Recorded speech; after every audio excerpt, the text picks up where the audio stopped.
Breaking news చూస్తున్నాం. Formula ఈ race కేసులో కేటీఆర్కు ఎదురు దెబ్బ తగిలింది. తనపై ఏసీబీ నమోదు చేసిన కేసులను కొట్టివేయాలంటూ బీఆర్ఎస్ వర్కింగ్ ప్రెసిడెంట్ మాజీ మంత్రి కేటీఆర్ హైకోర్టులో క్వాష్ పిటిషన్ దాఖలు చేశారు. ఆ పిటిషన్ను ఈరోజు జస్టిస్ లక్ష్మణ్ బెంచ్ తుది తీర్పునిచ్చింది.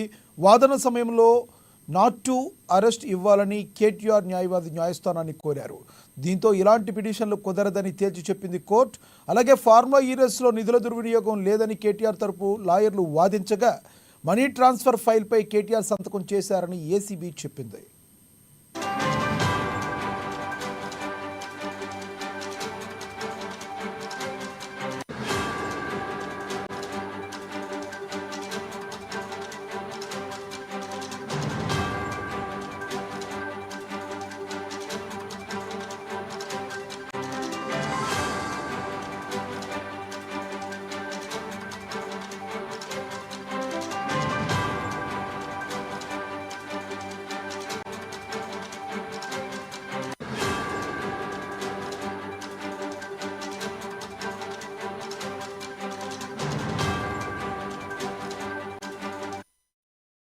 మాజీ మంత్రి కేటీఆర్ హైకోర్టులో క్వాష్ పిటిషన్ను ధర్మాసనం కొట్టివేసింది. ఈ క్రమంలోనే తీర్పు రాగానే ఏసీబీ అధికారులు ఒక్కసారిగా దూకుడు పెంచారు. ఫార్ములా ఈ రేస్తో సంబంధం ఉన్న గ్రీన్లో కార్యాలయాల్లో ఏసీబీ అధికారులు మెరుపుదాడులు చేస్తున్నారు. హైదరాబాద్, విజయవాడ, మచిలీపట్నం ఆఫీసుల్లో ఏకకాలంలో రికార్డులను పరిశీలిస్తున్నారు. మాదాపూర్లోని S next gen, S Archan rice, మచిలీపట్నంలోని ఎస్ అర్బన్ డెవలప్మెంట్స్ కార్యాలయాల్లో రైడ్స్ కొనసాగుతున్నాయి.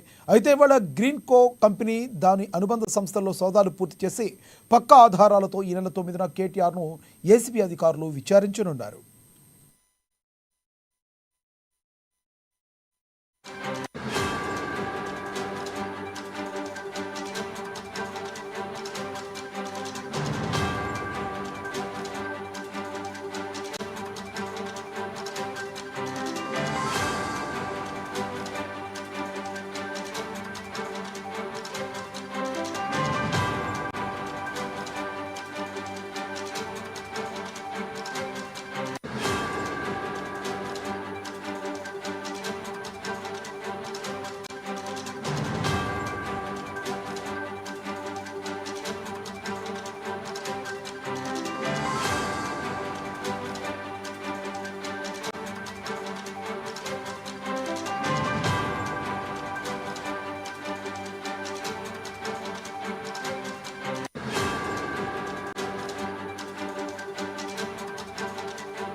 బీఆర్ఎస్ వర్కింగ్ ప్రెసిడెంట్ కేటీఆర్, ముఖ్య నాయకులు మాజీ మంత్రి టి హరీష్ రావు, ఎమ్మెల్సీ కవితలు అత్యవసరంగా భేటీ అయ్యారు.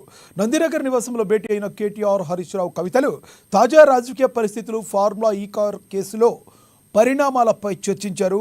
ఫార్ములా ఈ రేస్ కేసులో ఏసీబీ కేసును కొట్టివేయాలంటూ, తనను అరెస్టు చేయకుండా ఆదేశాలు ఇవ్వాలంటూ కేటీఆర్ దాఖలు చేసిన పిటిషన్ను హైకోర్టు కొట్టేసిన నేపథ్యంలో వారు లీగల్ టీంతో భవిష్యత్ కార్యాచరణపై చర్చలు జరిపారు. ఇక ఇదే విషయానికి సంబంధించి మరింత సమాచారాన్ని మా ప్రతినిధి రాంబాబు లైవ్ ద్వారా అందిస్తారు. రాంబాబు, మీ దగ్గర తాజా సమాచారం ఏంటి? ఇప్పుడు కేటీఆర్ అండ్ ఫ్యామిలీ ఎటువంటి స్టెప్స్ తీసుకోబోతున్నారు? ఇప్పటికే బీఆర్ఎస్ పార్టీకి సంబంధించినటువంటి నేతలందరూ కూడా భేటీ కావడం జరిగింది. ఇటు నందినగర్లో కేసీఆర్ నివాసంలో భేటీ అయినటువంటి హరీష్ రావు, కవిత నేతలందరూ కూడా ఇటు తాజా పరిస్థితులపైన చర్చిస్తూ ఉన్నారు. అటు బీఆర్ఎస్ పార్టీకి సంబంధించినటువంటి వర్కింగ్ ప్రెసిడెంట్ అయిన మాజీ మంత్రి కేటీఆర్కి సంబంధించినటువంటి క్వాష్ పిటిషన్ను ఈరోజు హైకోర్టు కొట్టేసింది. అటు తనను అరెస్ట్ చేయొద్దని చెప్పి క్వాష్ పిటిషన్ ఇచ్చినటువంటి నేపథ్యంలో క్వాష్ పిటిషన్ కూడా హైకోర్టు అయితే కొట్టేసింది. దీంతో సుప్రీంకోర్టుకు వెళ్ళాలని చెప్పి ఆలోచిస్తున్నట్టు తెలుస్తుంది. అంతకంటే ముందుగానే ఇటు ప్రభుత్వం కూడా కేవియట్ దాఖలు చేసింది సుప్రీంకోర్టులో. తమ వాదనలు విన్న తర్వాతనే నిర్ణయం తీసుకోవాలని చెప్పేసి కూడా రిక్వెస్ట్ చేస్తూ కేవియట్ కూడా దాఖలు చేసింది. దీంతో మరొక వైపు సెర్చ్ వారెంట్ కూడా హైకోర్టును కోరినట్టు జరిగింది ఏసీబీ అధికారులు. దీంతో సెర్చ్ వారెంట్ కూడా ఇవ్వడంతో ఇప్పుడు కేటీఆర్, అదేవిధంగా అరవింద్ కుమార్, బిఎల్ఎన్ రెడ్డి ఇళ్లలో కూడా సోదాలు చేసేటువంటి అవకాశం ఉంది. ఏసీబీ కూడా సెర్చ్ వారెంట్ కోరినటువంటి నేపథ్యంలో సెర్చ్ వారెంట్కు అనుమతి ఇచ్చినటువంటి నేపథ్యంలో ఇక ఈ ముగ్గురు నివాసాల్లో సోదాలు చేసి కీలకమైనటువంటి సమాచారాన్ని కూడా రాబట్టేటువంటి అవకాశం ఉంది. ఇప్పటికే హెచ్ఎండిఏకి సంబంధించినటువంటి కానీ లేకపోతే ఇటు గ్రీన్కోకు సంబంధించినటువంటి ఒప్పందాలు వీటన్నిటికి సంబంధించినటువంటి కీలక పత్రాలను కూడా స్వాధీనం చేసుకునేందుకైతే ఈ యొక్క సోదాలు కూడా ఉండేటువంటి అవకాశం ఉంది. మరొకవైపు ఇప్పటికే గ్రీన్కో కంపెనీకి సంబంధించినటువంటి హైదరాబాదు, అదేవిధంగా ఇటు విజయవాడకు సంబంధించినటువంటి ప్రధాన కేంద్రాల్లో కూడా ఐసీబీ అధికారులు దాడులు చేస్తూ ఉన్నారు.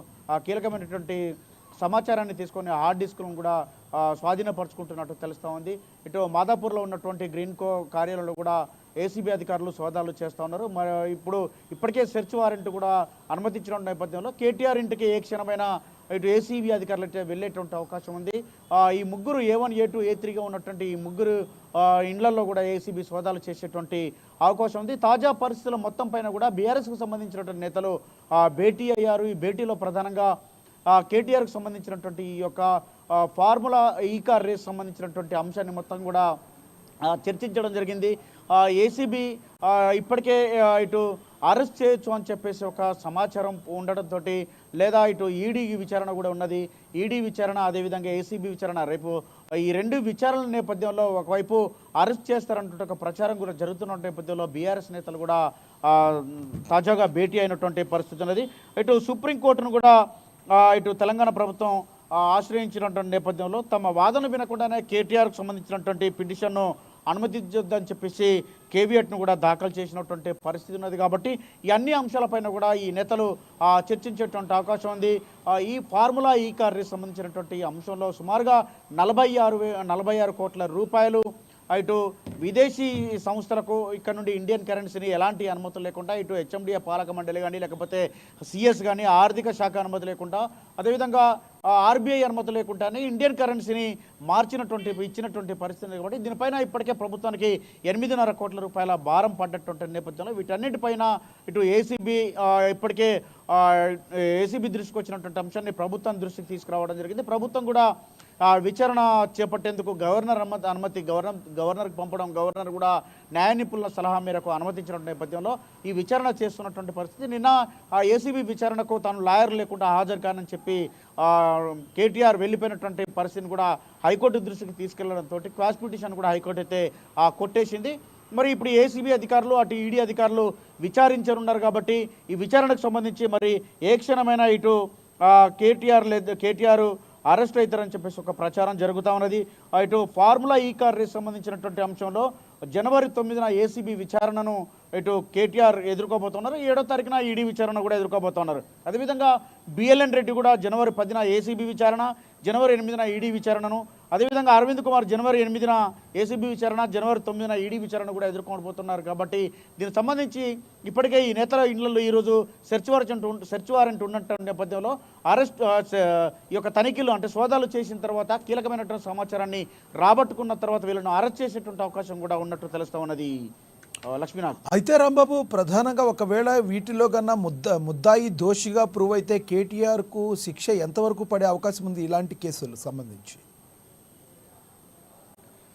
అంటే ఇప్పుడు ఉన్నటువంటి ఈ యొక్క 4 సెక్షన్లకి ఏదైతే కేసులు పెట్టారో ఈ కేసుకు సంబంధించినటువంటి అంశంలో సుమారుగా ఆ, అంటే ఆ, ఈ 2 నుండి 8 సంవత్సరాల వరకు కూడా జైలు శిక్ష పడేటువంటి కేసులు ఇందులో ఉన్నాయి కాబట్టి దీనికి సంబంధించినటువంటి ప్రభుత్వ నిధులను దుర్వినియోగం చేశారని చెప్పి తప్పుదారి పట్టించారని చెప్పి మనీ లాండరింగ్ అని చెప్పి వివిధ అంశాలు ఇవి ఉన్నవి కాబట్టి వీటికి సంబంధించినటువంటి ఈ యొక్క కేసులో వివిధ పలు సెక్షన్ల కింద కేసులు పెట్టినటువంటి నేపథ్యంలో ఇవి కనుక ప్రూవ్ అయితే మాత్రం ఖచ్చితంగా శిక్ష పడేటువంటి అవకాశం ఉన్నది కాబట్టి ఇప్పటికే దీనికి సంబంధించి హైకోర్టుకు వెళ్ళినటువంటి కేటీఆర్ సుప్రీంకోర్టు కూడా వెళ్ళాలని చెప్పేసి భావిస్తున్నట్టు తెలుస్తోంది.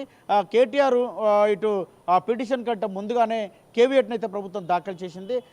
ఈరోజు విచారణ తర్వాత సాయంత్రం లేదా రేపు పొద్దున విచారణ అంటే ఏసీబీ సోదాలు కూడా జరిగేటువంటి అవకాశం ఉంది కాబట్టి సోదాల తర్వాత ఈ కేటీఆర్ ఈ ముగ్గురు A1 A2 A3లకు సంబంధించినటువంటి ఈ కీలక పత్రాలను పరిశీలించి అంటే ఇప్పుడు సోదాలు చేసిన తర్వాత సేకరించిన తర్వాత తదుపరి చర్యలు ఉండనున్నట్టు తెలుస్తా ఉన్నది లక్ష్మీనాథ్.